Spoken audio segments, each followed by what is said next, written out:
Hello, hello, hello, chat. J'espère que vous allez bien. On est y part. Ok, qu'est-ce qu'on peut regarder? Il y a moins de goblins, non?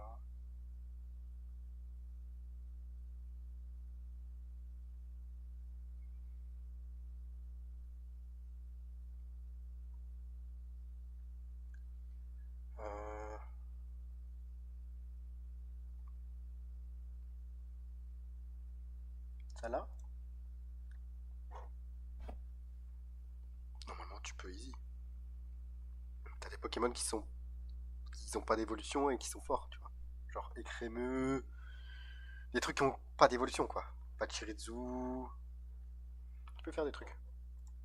Pokemon Sippy Cup Sapphire is a brand new ROM hack that tries to make Pokemon Sapphire as hard as possible without changing a single enemy team. Désolé chat, mais voilà quoi, j'ai des devoirs. Donc je vais faire les devoirs pendant que la vidéo elle tourne. Mais je suis avec vous, je vois le chat, je vois tout. Donc, vous pouvez parler, je suis là.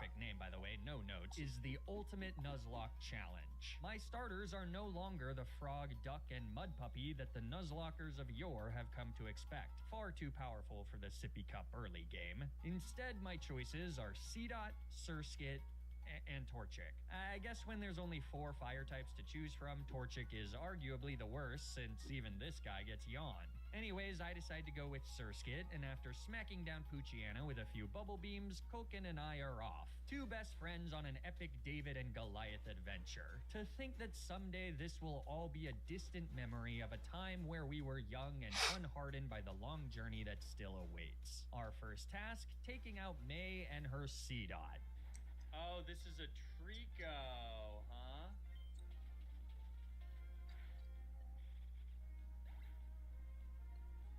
Our first task, taking out May and her Trico, which Kulkin does without any problems whatsoever. Nice job, buddy. With Pokeballs, it's now time to start getting some encounters that will surely be incredible additions to the team. Like Duff the Wormpole from 103, and Gomez the Igglybuff from Route 102. Well, hey, at least on Route 104 I can get a Poochyena, which, I mean, Williams isn't exactly the best Pokemon in the world, but compared to these coffee babies, she might as well be a hydrogen bomb. And this is right in time for Sippy Cup's first trainer gauntlet. Remember, this game is based off of Pokemon Sapphire, not Emerald, so multi-battles don't exist yet, and I'm instead forced to face off against youngster Billy and rich boy Winston in back-to-back single battles.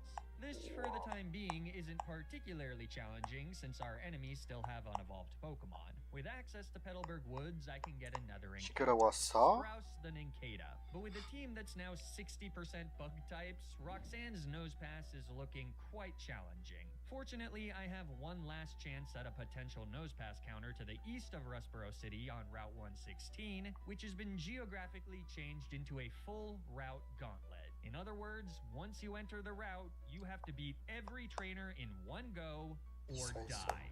Thankfully, Williams and Kulkin absolutely crush it. And by breaking through the 6-man gauntlet, I can get my Route 116 encounter, Lotad.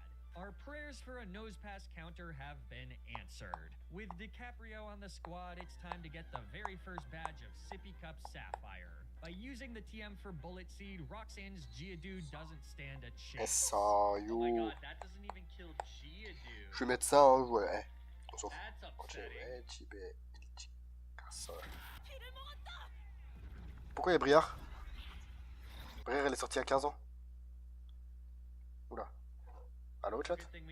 Hey, fun fact, Lotad is terrible. I mean, I've never truly appreciated how much Lotad has mastered the art of sucking, because they normally evolve into Lombre before they have to do anything. With a bit of luck, though, DiCaprio can still rise above his genetic misgivings and win this fight with Bullet Seed high rolls. At first, things look bad. By coming up short with 3 hits from Bullet Seed, the Lily Pad leaves Nose Pass with a sliver, not once, but twice, which allows Roxanne to heal with 2 potions. Fortunately, the recovery can't get Nose Pass back to full HP, and though DiCaprio never gets 4 hits from Bullet Seed, he also never fizzles out with a meager 2. So by winning the speed tie and firing off one last Bullet Seed, victory is ours. Oh, and if you like longer ROM hack videos like this, be sure to leave a like and subscribe to the channel. You might think you already are, but there's a good chance you're not. DiCaprio also takes out Chico's captor in Rust Turf Tunnel, and while we're there, I find another encounter, the true test of Dr. One Ball HG.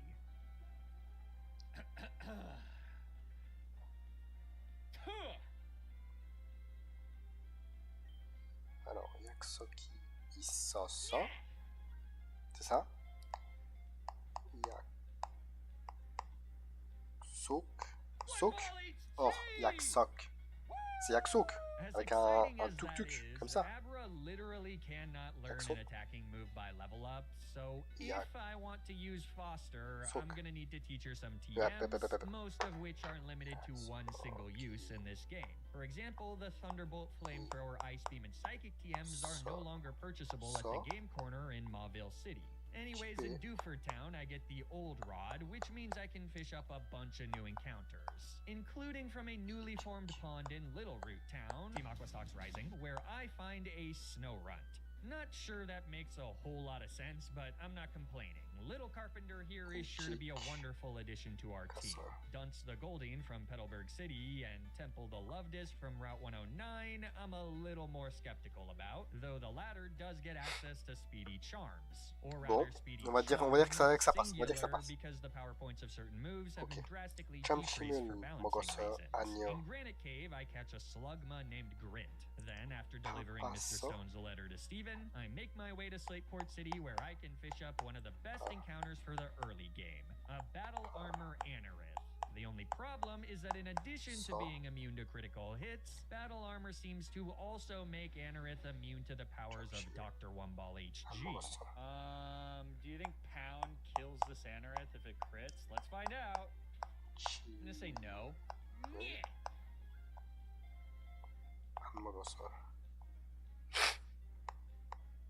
Alright. Shit. That might have been stupid. Shit. Oh my god. Oh no. 요즘 바빠요. 네.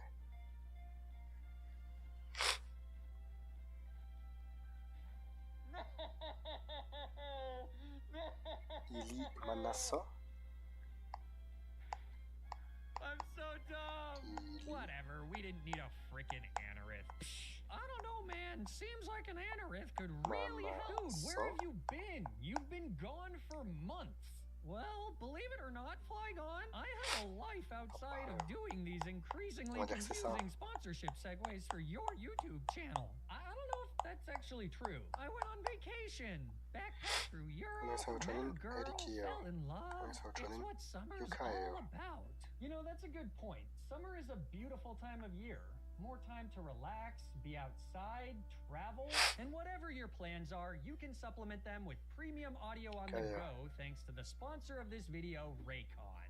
Raycon's everyday earbuds are the perfect summer accessory for listening to your favorite music and podcasts. Their latest model comes with a 32-hour battery life, multi-point connectivity that lets you pair with 2 devices at once, Raycon's quick charge function that yields 90 minutes of battery from just 10 minutes of charging, and active noise cancellation to block out unwanted background noise when you're just trying to relax.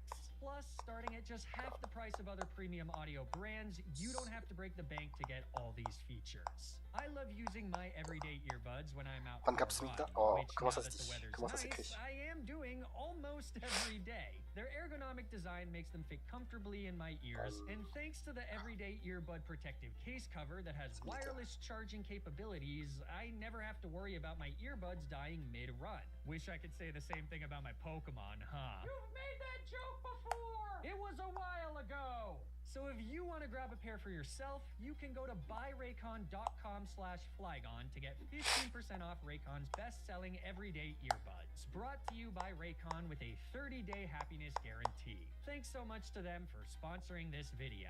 Now, let's get back to the challenge.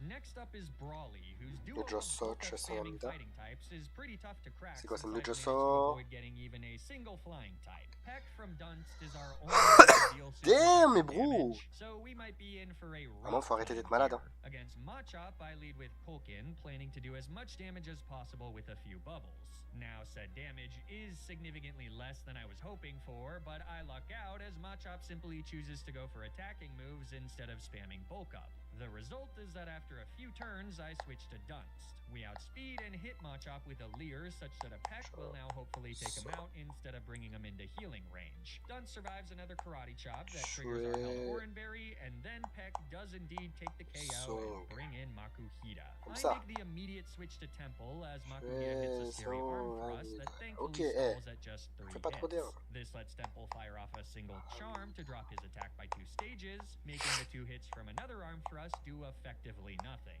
At the end of the turn, Temple's held Lepa Berry activates, allowing her to c'est vrai que c'est pas mal vu qu'il a pas d'évolution. bring Makuhita down to -4 attack. Mais les autres, c'est pas ouf. Where the chubby toddler starts going for bulk ups. So my plan is to switch to Grint and start spamming Smog, which has a 40% chance to induce poison. Since Makuhita is thick fat instead of guts, and bulk up has increased his physical defense, poison is my best way to deal consistent damage. Unfortunately, even though we connect with 4 Smogs, Grint does not get the poison and falls with almost nothing to show for it.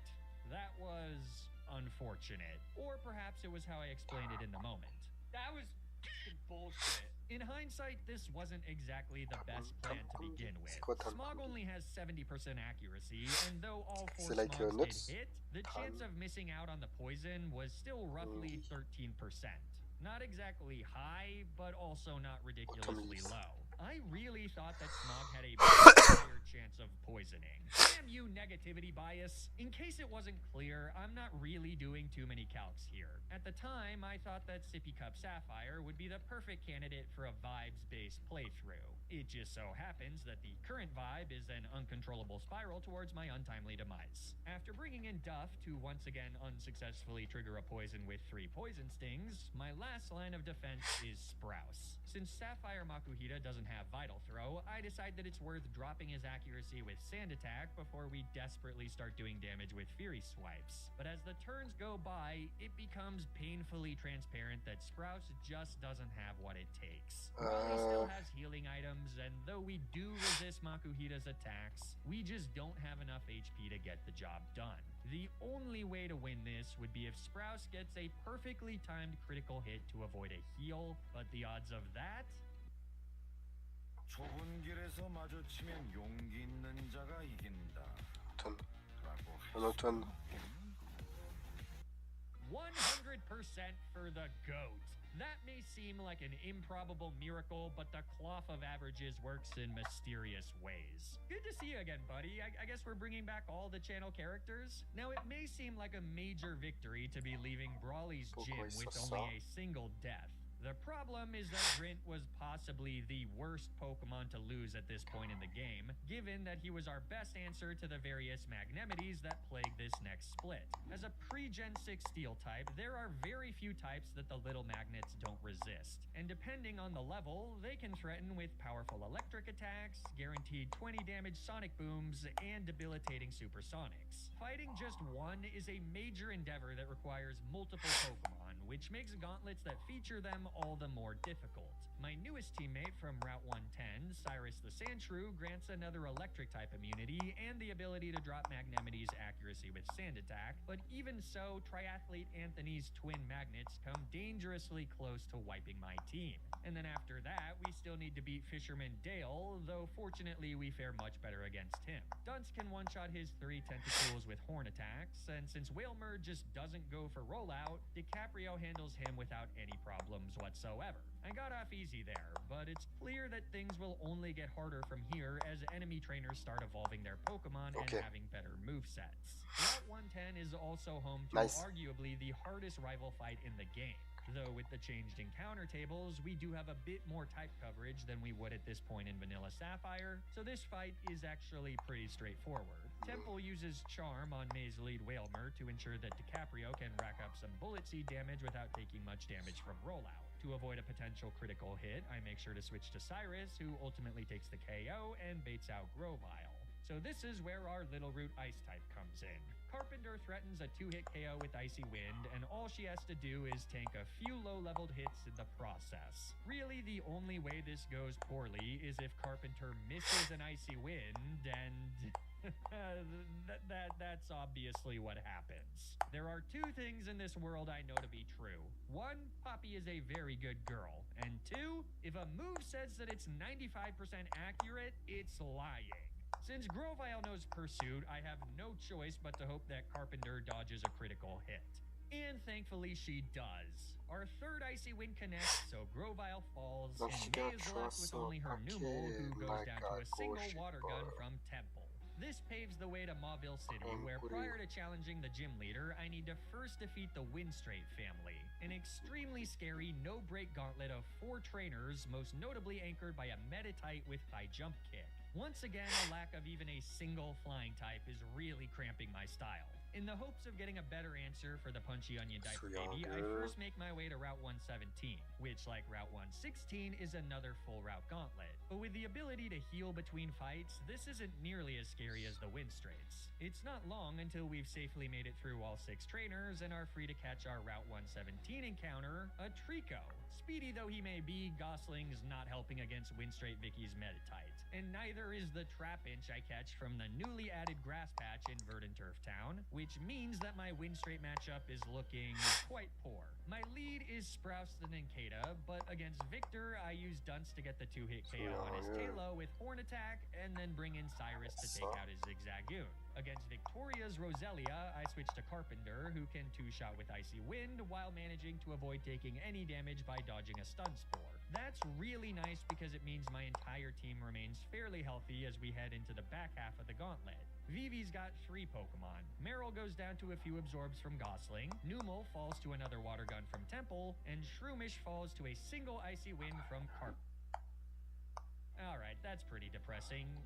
We've got a 7-level advantage. In order to avoid a potential series of paralyses and recovery via Absorb, I just switch to Gosling, who takes the KO and brings us to the dreaded fight against Vicky and her Meditite. It's pretty scary to see the powerhouse immediately increase her attack with a Meditate, but the plan is to nail her with Sand Attack and hope that the recoil from missing high jump kicks is enough to get a quick KO.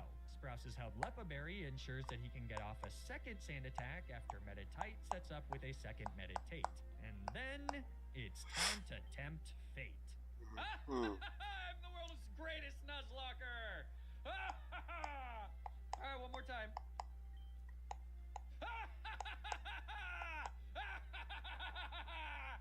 With that flawless victory, we can get the HM for Rock Smash right in time for the fight against Watson, who has a significantly easier team in Sapphire than he does in Emerald, since he no longer has an Electrike or his Ace Manectric. What is this, Johto? Now, in place of the 2 pups is a Magnemite, hence why Rock Smash is so vital. Gosling does decent damage with the 20 base power fighting type move, especially after a few defense drops. By the time Magnemite has hit 2 Thunder Waves, the first of which is cured by our held Cherry Berry, and nailed Gosling with a Supersonic, they're sitting in the yellow at -3 defense. So I simply switch to Dunst on a Sonic Boom, and then take the KO with a Horn Attack. That brings in the cranky Pokeball, so I switch to Cyrus on a Spark. The hope is that they'll lock into Rollout as opposed to going Nuclear, which is why it's actually a bit of a bummer to see Voltorb miss on the first turn. But since they just miss another one on the next turn, and Slash manages to barely be a 2-hit KO, Cyrus is miraculously at full HP as Watson brings in his Ace. My ground types are crucial here, because otherwise Shockwaves are going to be doing way too much damage. Cyrus starts by breaking through a Confusion to hit the defensive beast with a Sand Attack so that their other moves are significantly less accurate. I can cycle through Gosling to get Cyrus back in on a Miss Supersonic, but then on the following turn, Cyrus gets nailed by a Nether, and this time she does hit herself in Confusion. There's no point going turn by turn here. The general idea is that I need to whittle Magneton down with Rock Smashes while shaking off Supersonics with switches whenever I can. It takes a lot of patience patience and a splash of luck as Watson can prolong the entire ordeal with his 2 super potions. But after 8 minutes, Radcliffe can come in on a shockwave. And now that Magneton has eaten a few defense drops, we just need to fire off a few more rock smashes. Back-to-back Sonic Boom misses seal the threesome's fate as we bring them into the red for the 3rd and final time. Watson attempts one last Brady-esque Hail Mary Supersonic, but since that 2 misses, Radcliffe takes the hard-fought KO to win us the 3rd gym badge of Sippy Cup Sapphire. Just like in the vanilla games, this now unlocks the northwestern expanse of Hoenn, which means that we can get several new encounters. Johnson the Geodude from Route 112, Muniz the Torchic from Fiery Path, and Quan the Machop from Route 113. But before we can venture any further, I discover the start of what appears to be another gauntlet. In fact, this is the single longest gauntlet in the entire game, beginning on Route 113 and not ending until I've gone through Route 114 into Meteor Cave and out the other side. That's 15 fights, all with the same team of 6, since Falarbur Town's Pokemon Center has been closed until further notice for health and safety concerns. My chosen squad consists of Quan, Temple, Johnson, Carpenter, Gosling, and Cyrus. So with that, I take the leap past the point of no return. Right away, I face off against one of the scariest trainers in the entire gauntlet, Ninja Boy Lao, who has a few coughings that threaten with self-destruct. My lead is Quan, and after going for a hidden power rock... King hell, just right off the bat like that? Jesus Christ! Well, thankfully, none of the other coughings follow suit, so Johnson's able to wall them all without any more close calls. The remaining trainers on Route 113 are all pretty easy. Temple takes out those that are weak to water-type moves, whereas Johnson and Cyrus wall all the physical attackers like Ninjask. On Route 114, the first 3 trainers are also rather underwhelming, which lets me catch Cosgrove the Oddish before continuing on with the gauntlet. Carpenter and Gosling can take out the Graveler and Roselia double battle, and then the rest of the trainers on the mountainside are simple enough. Yeah, it turns out that just because it's the longest gauntlet doesn't mean that it's the hardest. There's probably some sort of life lesson in there and maybe an innuendo or 2, but that's low-hanging fruit, and I for one like to work hard for my vitamin C. Since there's not actually any trainers in Meteor Falls, after catching Harris the Ralts and going through the Team Aqua dialogue, we've officially survived the gauntlet and safely made it through to the other side.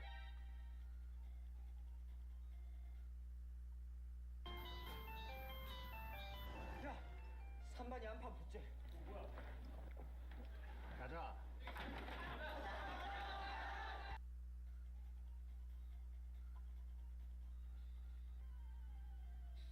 Well, that was rude. Thankfully, my team is relatively equipped to deal with these unexpected fights. Temple can use a lucky 68 BP Hidden Power Water to 2-shot Meditite, and Cyrus walls Makuhita. Collector Hector, that rhymes, has a pretty scary Zangoose, but Johnson acts as a very reliable counter, especially since he immediately rips a Magnitude 9.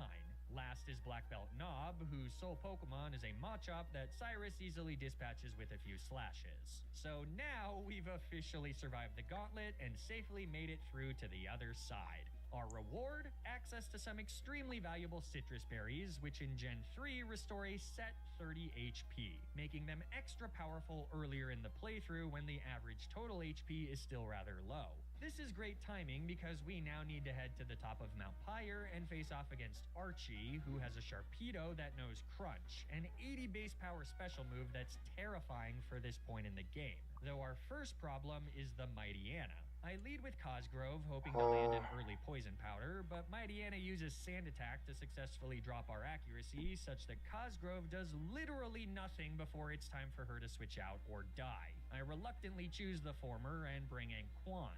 Originally, I wanted to avoid taking damage with Quan so that he would have a safer matchup against Sharpedo, but that's clearly out the window. After another Sand Attack, I connect with my first attack of the battle, bringing Mightyena into the yellow. Then a Bite does another small chunk of damage before we miss our second revenge. That hurts. I decide to switch to Cyrus in the hopes that she'll survive a few bites to take the KO with a slash. And though she does survive, Mighty Anna is bulky enough to just barely survive a slash, letting Maxie heal with a super potion as we at least get off a sand attack. Surely if it worked for Archie, it'll work for us. Oh wow, it actually did. With that, Cyrus can get Mighty Anna back down into the red, but to finish him off, I gotta bring in Carpenter and nail the dog with an icy wind.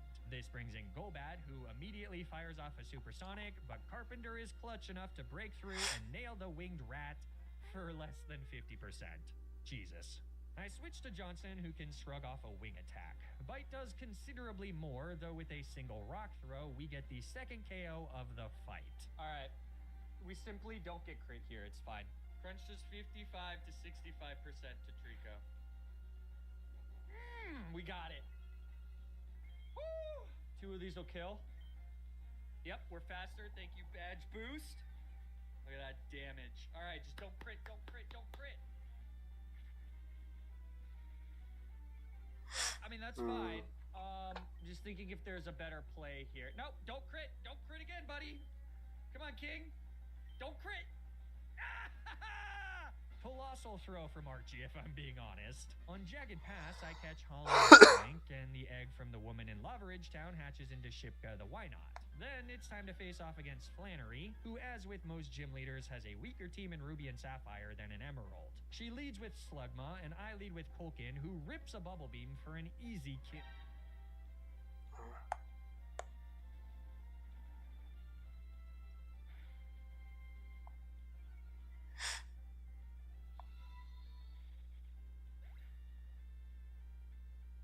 Well, you hate to see that. Poor little Colkin. With a not terrible base special attack stat and a boosting nature, I absolutely thought a 65 BP Bubble Beam would have been enough to get the KO. You really do hate to see that. You also hate to see Cyrus come in and nail Slugma with what appears to be a 2-hit KO slash, only to low roll on the second hit, thereby letting Slugma fire off a Smog that not only connects, but also gets the 40% chance of poison. What the hell, man? The reason I didn't just go for Dig was because I didn't want to give Slugma the chance to set up a sunny day. At the very least, the second Slugma elects not to set up the sunny day either, so that should make her Ace Torkoal a little more manageable. I start with a switch to Holland on an overheat that we eat moderately well thanks to Thick Fat. And since Torkoal isn't holding a White Herb in Sapphire, she's now already sitting at -2 special attack. I switch to Johnson on a body slam, and then hoping to bait a second overheat, I switch to Dunst. But it doesn't work, so I switch to Holland. Oh my freaking god, dude! Unfortunately, this means that I gotta just go back to Johnson and start ripping magnitudes. Torkoal gets a paralysis before we can get even a single attack off, but then a magnitude 7 brings her down to 50%, which means that a magnitude 8 or higher will just instantly end this fight. Just give me an 8, give me an 8. Give me an 8, give me an 8, give me an 8, give me an 8. Give me an 8, give me an 8, give me an 8. 8. No! After our Citrus Berry activates, Flannery uses her final Hyper Potion, and Johnson lands a depressingly weak magnitude 5. I mean, at least it's better than getting fully paralyzed. 8 or higher. 8 or higher, 8 or higher, 8 or higher. Dude! After another body slam, Johnson finally connects with a magnitude 8, so Torkoal is now just 1 hit away from falling. Though my guess is that even at -2 special attack, she can get the KO with an overheat from this range. So I make a gutsy read. Yes! Oh my... It seems that even in Sapphire, Flannery's Torkoal is no joke, and though Cyrus can finish off Torkoal with a dig, the loss of not just my starter, but also my best charm user is a devastating blow and a rude awakening. With 4 gym badges and 3 deaths, our journey continues. First to the desert of Route 111, where I catch Butler the Cacnea and pick up a claw fossil that I revive into an Anorith named Monk. That battle armor ability would have been real nice 30 seconds ago.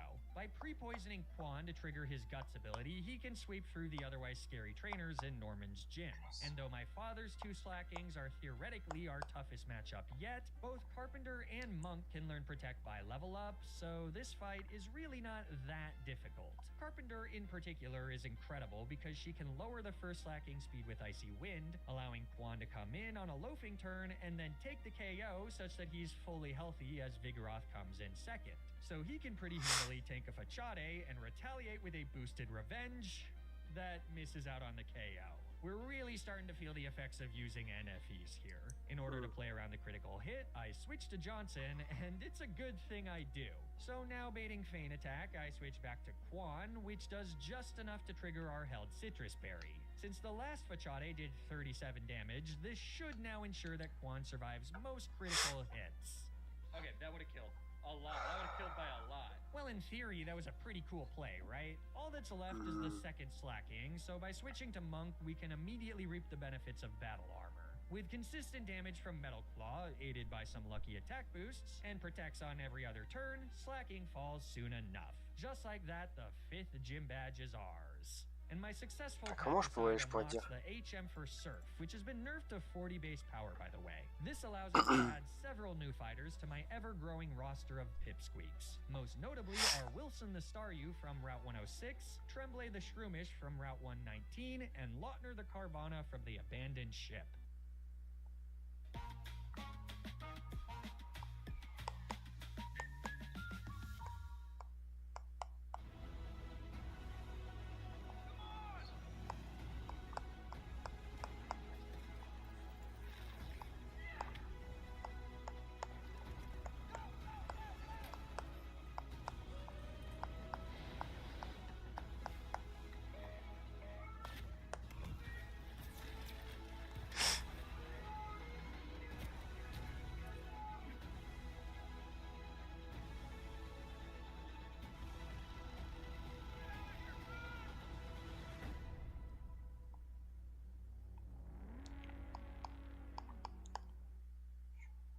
The road to Fortree City is paved with some pretty scary trainers now that many of them are beginning to use fully evolved Pokemon. A back-to-back against Ranger Jackson's Breloom and Birdkeeper Hugh's Swellow is particularly infamous, with the former having very few guaranteed checks. Now, I thought that Holland would be one such check since he's moderately bulky and fast enough to outspeed, but it turns out that the little piggy was one critical hit headbutt away from becoming the run's 4th death. That was lucky. Johnson walls the Swellow, so we've now made it to the Weather Institute, but the Team Aquagrunts there barely put up a fight. So all that stands between us and Fortree City is the final mandatory rival fight, and though Maze Grovile now knows Leaf Blade, we've accrued enough teammates to have solid answers against not just the Gecko, but his 2 teammates as well. Spears the Barboach takes out Numa with an Earthquake, Cosgrove 2-shots Grovile with Acid, and then she stays in to dispatch Wailmer with a few Absorbs. Sorry, May, you just got Cosgroved. And to think I almost rage-sacked her against Archie's mighty Anna. East of Fortree City, I can catch 2 new teammates. Portman the Zigzagoon from Route 120, who's effectively useless, and Ortega the Vulpix from the Scorched Slab, who's the perfect answer to Winona's Skarmory since she can learn Flamethrower by level up. Winona's team is easily the hardest challenge of the game so far. She's got 4 fully evolved Pokemon. One is super fast and can set up with Double Team. Another is extremely physically bulky. A third threatens a Dragon Dance Sweep. And the 4th is a Pelipper. Now, normally the best way to deal with Winona is some combination of Thunderbolt and Ice Beam spam, but in Sippy Cup Sapphire, that would require using the Soul Thunderbolt and Ice Beam TMs, which can both be critical to fights later in the game as well. So the question is, do I use them here at the risk of having weaker matchups later down the road? Or do I try to beat Winona without them at the risk of never getting down the road in the first place? It's a tricky calculus and an excellent example of the resource management that you don't normally have to deal with in Nuzlockes of vanilla games. I ultimately decide to save my Thunderbolt and Ice Beam TMs, though I do teach Foster Shockwave for an easy way to take out Pelipper. So with that, our battle against the 6th gym leader of Sippy Cup Sapphire begins. Winona leads with Swellow and I lead with Carpenter. My hope is that she can immediately lower her foe's speed with Icy Wind, but after a double team, we miss our first attack. So I make the switch to Johnson, who resists Swellow's aerial aces, though she simply opts for double team number 2. That's annoying, but fine as long as we can get off just 2 hits. I start first with Secret Power because previous matchups against Swellows have showed us that a single rock throw comes just shy of an OHKO, and Winona's speedy lead has Endeavor. Unfortunately, Johnson misses 4 secret powers in a row, letting Swellow get up to +6 evasion, meaning that my moves now only have a 33% chance of hitting. Pretty unlucky to have missed that many hits in a row, but it's still okay since Aerial Ace is only doing about 10%. We do miss 2 more times until our 7th secret power finally connects and brings Swellow into range where a rock throw should now get the KO. So all we gotta do is race the clock and hit 1 before we run out of HP. And with a Citrus Berry, we should have plenty of opportunities. 7 to be exact. But believe it or not, Johnson misses all 7 rock throws, ending a legendarily horrible performance. I mean, Johnson didn't just shit the bed there, she shat the entire damn mattress firm. And part of me wants to sack her on the spot, but Geodude is way too valuable. So instead, I switch to Shipka. If she can connect with a counter, we should still be able to take out Swellow. And as long as Swellow doesn't land a critical hit, we should have 3 chances to do so. Counter, just hit the counter, just hit the counter. That's all you gotta do is hit the counter. Putain, je sais plus. Got maybe 2 chances, 2 more chances.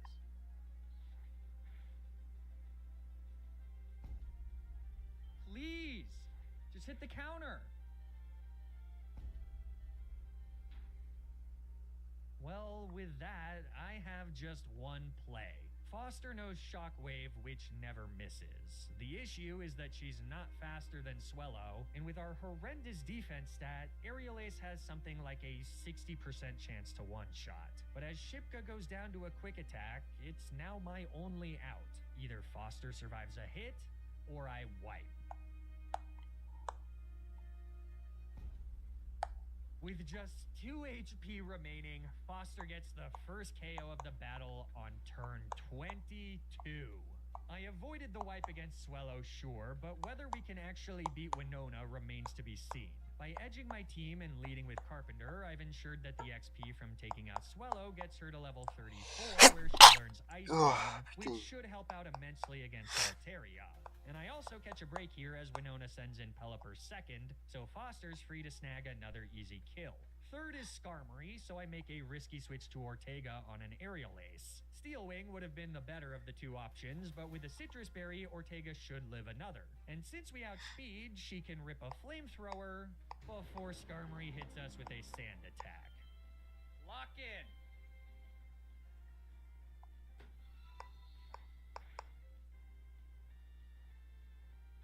I'm not getting crit.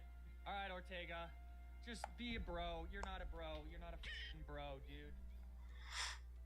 With Ortega dead, Foster comes back out and uses another Shockwave to get her 3rd KO of the fight. As Altaria comes in last, I need a safe switch to Carpenter, which means that Foster has to go down. So now, it's all up to sweet little Carpenter. Please, please, please pull through. Yo! Carpenter! My go! Get a crit! Get a crit! Get a crit!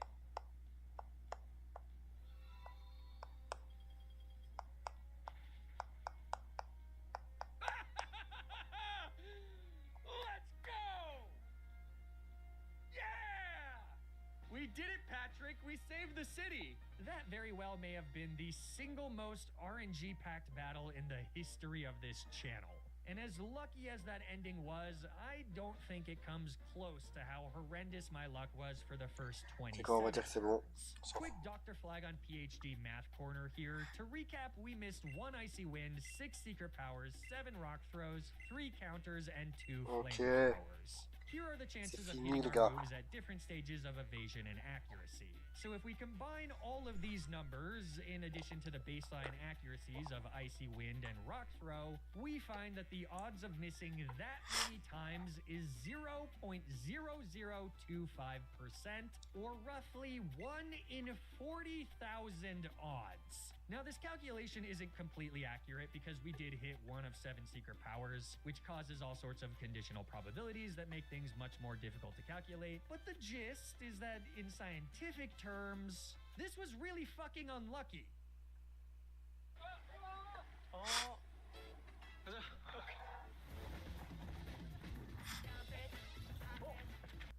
On the bright side, if the cloth of Ok, averages bon is to be j'arrive. believed, I should have pretty spectacular luck for the next 39,999 Nuzlocke I do, right? With 6 gym badges, we begin the long trek to Moss Deep City, though it's significantly shorter in Sapphire than it is in Emerald. So it's not too long until we've made it to Moss Deep City, with a ton of new teammates in tow. The most notable ones are Chalamet the Gulpin from Route 123, Cohen the Sveal from Shoal Cave, Belle the Magnanimity from Route 134, and Fanning the Chinchow from Route 130.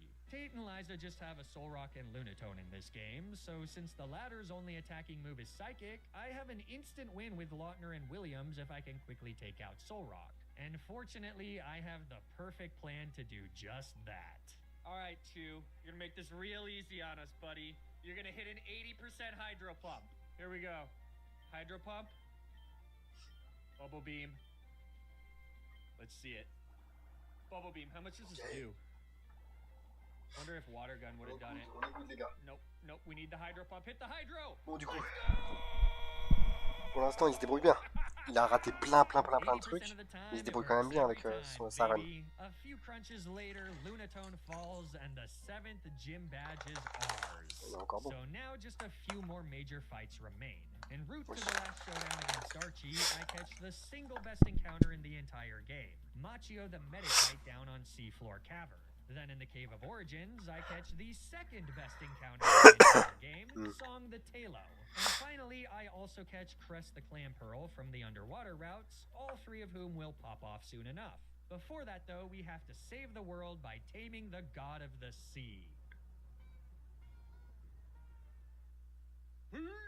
With the world safe from Meryl's torrential floods, it's time for me to get the 8th and final gym badge by defeating the soon-to-be champion Wallace. Many of these Pokemon have the potential to hit quite hard, especially his Whiscash and Milotic. First, though, is Lovedisk, who simply tries to confuse Belle with a sweet kiss, but this ain't my first rodeo, so a Person Berry ensures that Belle can fire off a spark, which ends up getting the KO. I was hoping Lovedisk would live with a sliver so that we can burn a Hyper Potion here, but Belle is just a little too strong, I guess. So next up, Whiscash. So this is gonna go for Earthquake. We're gonna go to Gosling, and we're simply not gonna get high roll crit. We're simply not gonna do that. We simply won't get high roll crit, Gosling, okay? Okay, buddy? Alright, well, we would have died there with a crit, but it doesn't matter. Because now, we're gonna Mega Dwayne, like the Rock, for 50%. Boom. Big damage. Don't amnesia. Go for Rain Dance. Well, this sucks, because now we're not gonna kill with this, probably. Unless we crit. Unideal, but it's fine. We're gonna crit this. Gosling crits. It's fine. It's fine. Gosling crits this. Gosling crits this. Il n'y a pas de crit qui passe là. See, I told you. Ah ouais? Told you. I am so good at this game. Against Celio, I bring Belle back in on an Aurora Beam. They take a bit more damage from the Sea-Pup's Water Pulse, but since our Spark gets a paralysis, Belle's... Oh là là, la para par contre ça se fait plaisir. Après c'est Spark. Non, Spark c'est... Ah non, c'est pas Nuzzle, non, ok. Non, j'ai hâte. I stay in and successfully get off a Thunder Wave. Then I bring Gosling in and start doing damage with Mega Drains, though we have to cut the party short as Seaking connects with a critical hit Water Pulse that also causes a confusion. A switch to Wilson and back lets us continue to do damage, burning Wallace's final Hyper Potion and then eventually getting the KO, though by the end, Gosling does run out of Mega Drain PP, so he has to use Pursuit. Still, our team is in pretty good condition as we prepare to take on Milotic. With Recover, this thing is going to be nasty to break through, so the general idea is to stall him out of Ice Beam such that Tremblay can get off a Leech Seed. But before that, I attempt Brute Force with Fanning Sparks, and though they don't do a crazy amount of damage, an early paralysis now... Ça para. Il joue bien avec les paras et tout.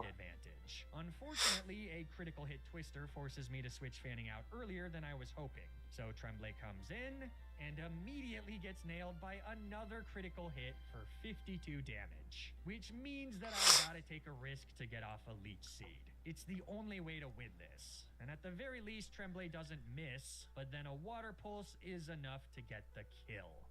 That's a tough loss. Tremblay was about to get access to Spore, which would have been incredible for the Elite Four. Somehow, we'll need to do it without him, but his death does at least give us the chance to do so. Because now that they have the support of Tremblay's Leech Seed recovery, Wilson and Cohen can easily wall Milotic until he's out of Recover PP, and then eventually take him down. I can't help but feel that there was a better way to do that fight.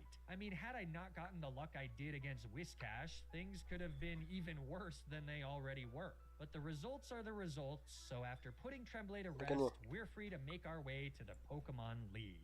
Just 2 more encounters. La Ligue, ça va être chaud par contre. I catch a Roselia named Armitage, and in Victory Road, I catch a Mawile. Ouh, Mesdibule, c'est bien ça. Stage Pokemon, these are some of the strongest encounters in the game, though neither were the true bangers from their respective routes. Although Victory Road is littered with fairly strong trainers, nearly all of them are pretty easy. Only Wally is a true dangerous, mostly due to his double-teaming Calm Mind Gardevoir.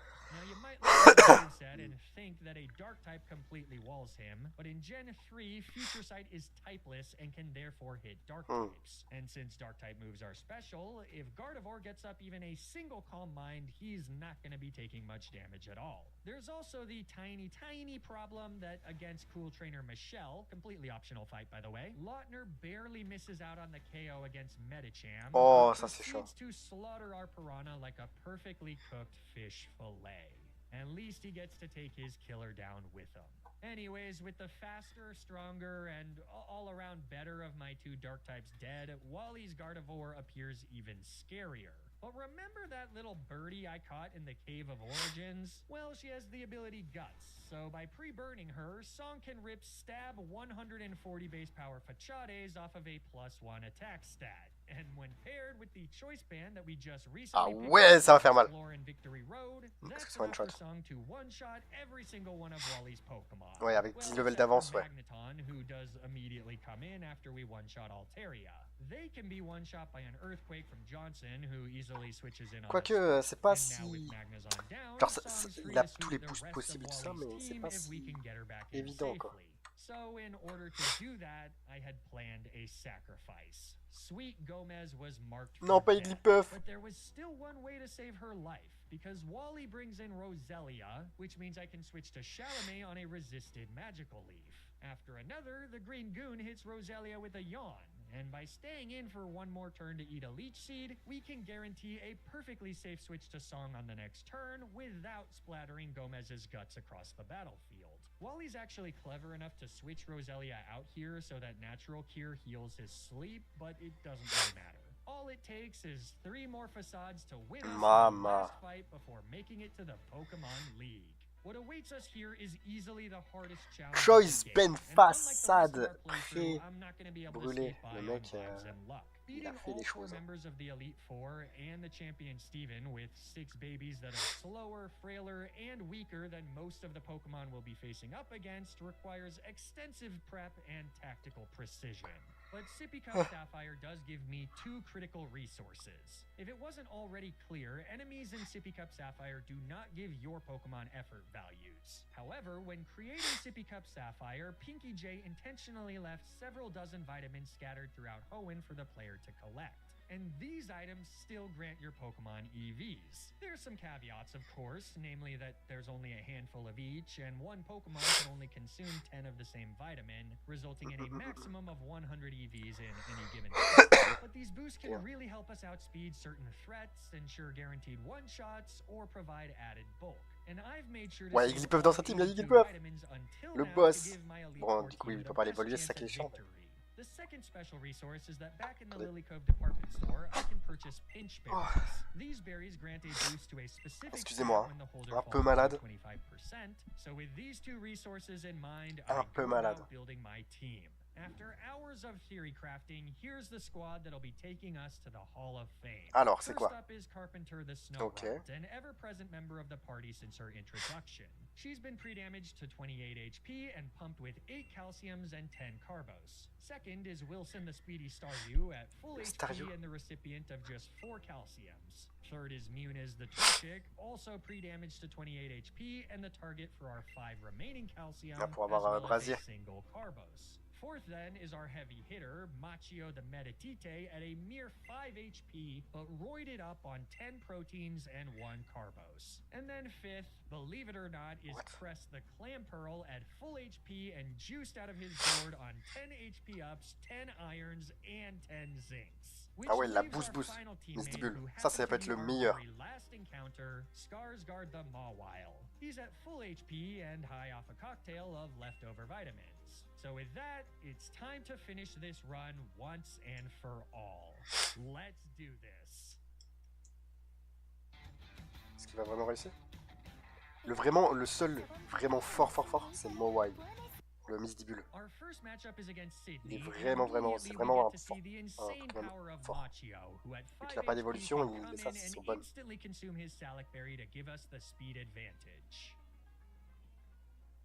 Does it not activate immediately? Yeah, so apparently in Gen 3, because of the way that berries are coded to trigger at the end of a turn, pinch berries don't activate right at the start of the battle. If I didn't have Protect here, that would have been an immediate wipe. But since I do, Machio can get the Salad Berry speed boost and then outspeed Mighty Anna to rip a reversal that is at a base power of 150, which is more than enough to one-shot even after an Intimidate. So yeah, the combination of Peer Power and Reversal is why Machio is the best encounter in the game. Couple things to point out here though. One is that the XP from defeating Mighty Anna gets Machio to level 56, ensuring that he gains 2 more hit points. I've also given an experience share to Skarsgård so that he too grows to level 56. Remember, according to my rule set, wesh, mais c'est quoi les trucs qu'il a pensé? Kill the rest of Sydney's team, though there are 2 tiny hiccups that I need to prepare for. First, Sydney Sharpedo has the ability Rough Skin, which causes Machio to take a tiny bit of chip when making contact with Reversal, hence pre-damaging to 5 HP instead of 1. And second, in order to avoid getting killed by Shiftry's priority fake out, I do have to make sure to protect for a turn before getting the 5th KO and winning us the battle. So next is Phoebe, and definitely our trickiest matchup, given that we don't and never had a Dark-type Carvana who could have made this much easier. I once again start with Machio, who's now holding a choice to ensure that we can get a clean KO on Phoebe's lead Dusclops with a Shadow Ball. Take note here that it's now Carpenter who's holding the XP share to get to level 56. However, that brings in the first of Phoebe's 2 Bannettes, and unfortunately, Machio just doesn't outspeed. So I make the switch to Skarsgård, who resists all of Banette's attacks and can drop her attack with an Intimidate, though that does nothing if she gets a critical hit. A special defense drop is also unideal, but at level 56, with the single Carbos he shot up, Skarsgård can outspeed Banette and get a guaranteed 2-shot with Crunch. And le crunch! Goes for a spite, we can get the KO without taking any more damage. That brings in Phoebe's second Dusclops, who knows Earthquake. Without a flying type, my best answer is Cress, who's holding a deep il a fait Confuserai au lieu de stat, which ensures that we can actually 2-shot Dusclops with a waterfall, which remains at 80 base power.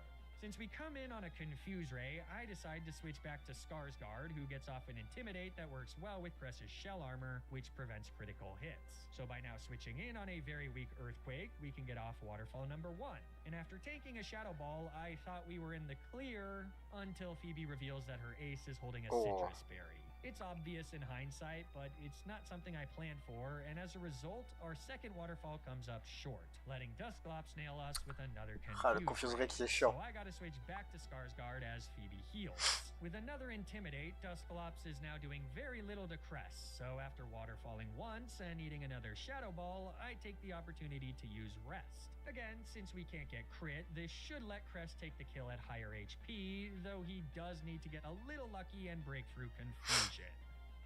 Nice job, buddy. Way to show up in a big way. Fourth is Sableye, so I make the switch to Skarsgård for another Intimidate as Psychic does a Sliver. Crunch then does a bit of damage before Sableye hits an attract, but it's not gonna save him as I switch to Cress on a feint attack. Sableye outspeeds, but since she just goes for another Psychic, our Waterfall picks up the KO and brings Phoebe down to her second Banette. And though this one's faster than Skarsgård, she's still got nothing to threaten even neutral damage. So with the help of our held Citrus Berries, Skarsgård's more than capable of taking a few Psychics and using 2 crunches to win us the battle. This gets us to the matchup against Glacia, which means that it's time for another Machio pop-off. After protecting on the first turn to trigger his held Salic Berry, 200 base power reversals cleanly one-shot all 5 ice types. The fact that Meditite can solo 2 Elite Four teams entirely on his own is why every single streamed victory of Sippy Cup Sapphire has used one. It's hard to deny that Machio is the Elite Four MVP, a god amongst men and the savior of this run. Anyways, that leaves the final member of the Elite Four, Drake. And this is all up to Carpenter. At level 56, she can cleanly one-shot Shelgon with an Ice Beam, which also gets Wilson to level 56 before bringing in Drake's first Flygon. But now that our Salic Berry has activated, Carpenter can just barely outspeed the remaining members of Drake's team for another easy victory. It took a lot of drugs to pull it off, but Carpenter did it. She's the first snow run to sweep Drake on stream in Sippy Cup Sapphire history. Ice Beam là qui one shot. There's now just one last trainer, the champion Steven. His team is terrifying, and as our battle begins, I prepare for the inevitable sacrifices that are soon to come. Steven leads with Skarmory, and I bring in Wilson. With access to Rapid Spin, they're the perfect counter to the spike-setting Steel type, but if Skarmory simply goes for Aerial Ace, which in this case he does, I needed to ensure that we can get the 2-shot with Thunderbolt. Hence the XP to get to level 56, the added special attack EVs, and Wilson's held Magnet. Our minus special attack stat is really not doing us any favors here. As Aggron comes in next, it's time to unleash Wilson's secret weapon. Alright, here's where the fun begins, because what we are going to do is we are going to hit a Hydro Pump and one-shot this, because Waterfall does not one-shot, but it doesn't matter, because Wilson is going to hit that Hydro Pump. Oh, il la touche. Il l'a touché, il l'a touché, il l'a touché. Il y a eu un peu de chat, mais c'est comme ça. Bon, un peu de chat, c'est combien, c'est 80% Hydro Pump.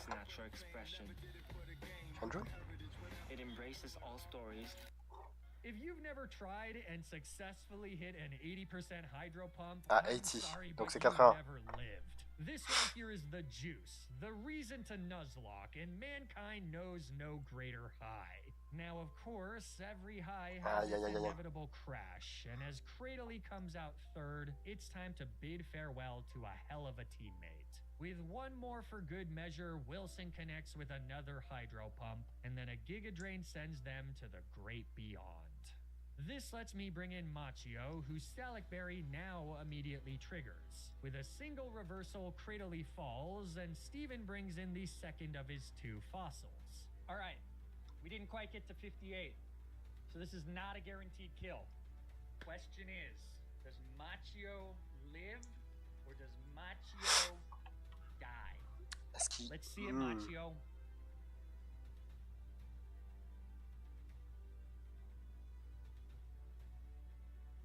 Oh, il one shot. My goat. Est-ce que tu... So here's the thing, Machio. Rest in pieces, Machio. You did great. Shadow Ball, ça tue pas? I'm sorry you don't get to partake in the festivities, but alas, you are a martyr, a messiah like yourself. In order to truly become enshrined, you must die. Mais il tue pas avec Shadow Ball? Or you could crit, but... Oh my god, he crit! Oh my god. Oh la chatte.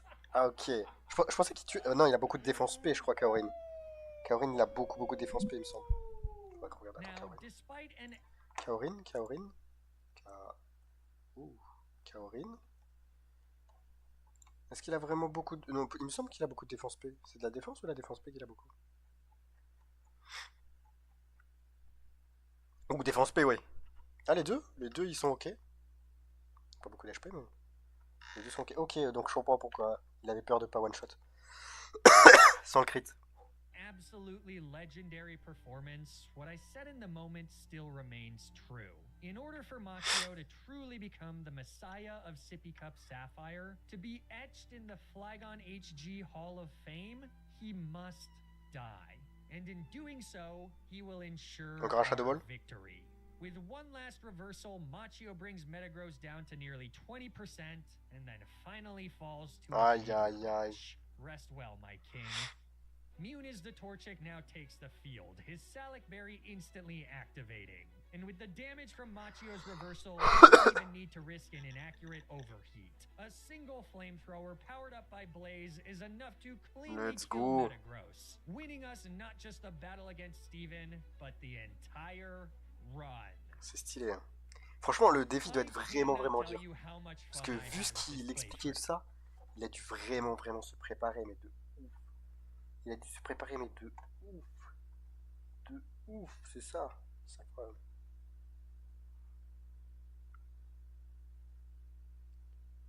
Il s'est préparé de ouf.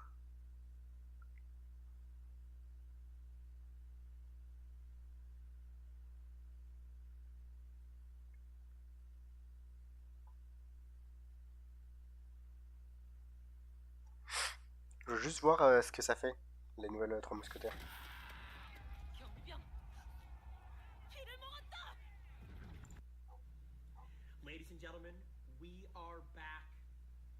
Toujours neuf.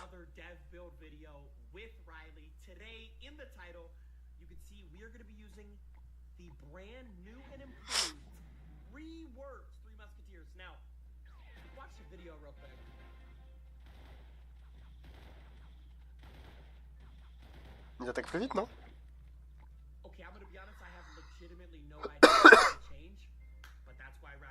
Ils attaquent plus vite, non?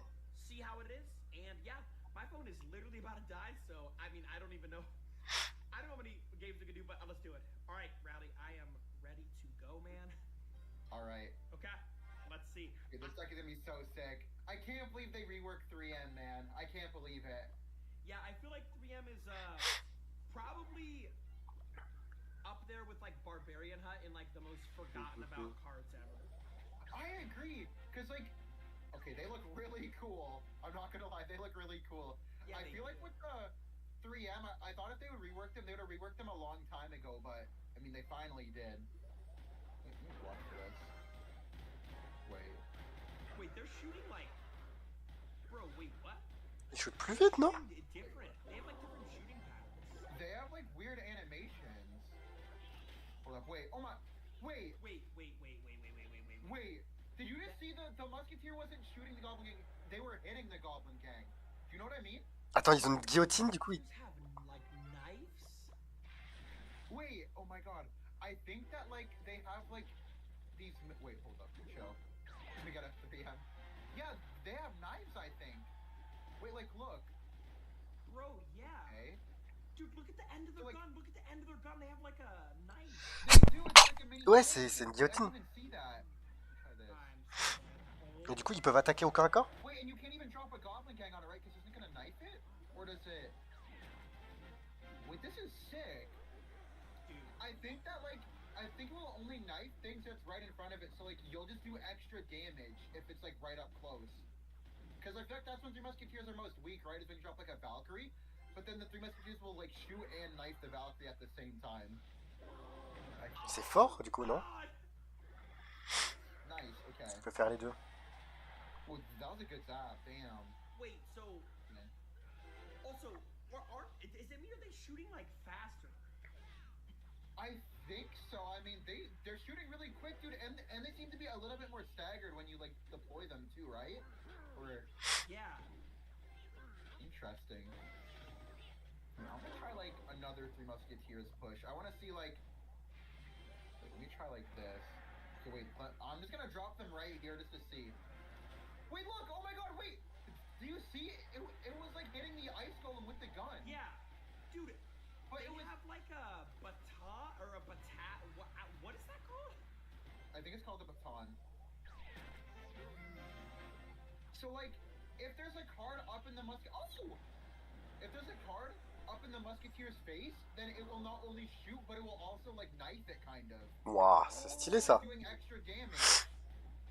But only if it's like, look, I'm gonna drop my 3M right here, and it should just start smacking. Yeah, look, all three of them smacked ice golem. Did you see that? Wait, that was so sick. So it's gonna do extra damage because of that. C'est stylé ça. Du coup, tu peux plus trop. C'est stylé. Oh, ok, c'est stylé. Attends, what? 314. Wait, what? Wait, the melee damage is more than the range damage. Oh my god. Wait, that's actually nasty. Wait, so how much does like a knight do melee damage? Let me check. Knight melee does 202. This one does 314. And there's 3 of them. So wait, would that be 9? Like 9? Yeah. 9. Wow. En vrai, c'est pas mal. C'est pas mal. Vu que la carte était un peu oubliée, ça va la faire un peu jouer, même si une carte à 9, c'est un peu compliqué. Mais tu pourras peut-être faire des trucs avec.